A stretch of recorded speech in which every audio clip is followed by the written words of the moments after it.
AOC was doing an AMA over on Instagram, and I think you should watch one of her answers. I don't think that there's a huge difference. It's kind of like you at the office, you know? Like, of course, at home, you're gonna be a little sillier.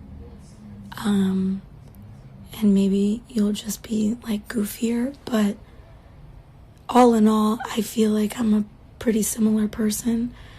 I, of course, try to carry myself publicly with the responsibility that I have, and I want to be respectful of that. But for the most part, I think I'm the same person, and I think that that's a lot of the feedback that I get, that people are like, oh, like, she's pretty much the same person that you see. So I don't know. What do you think?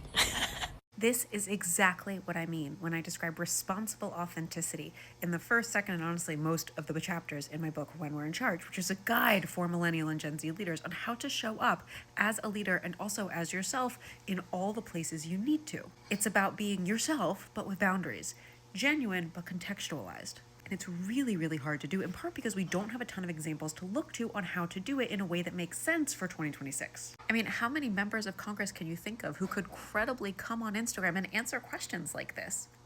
Very, very few.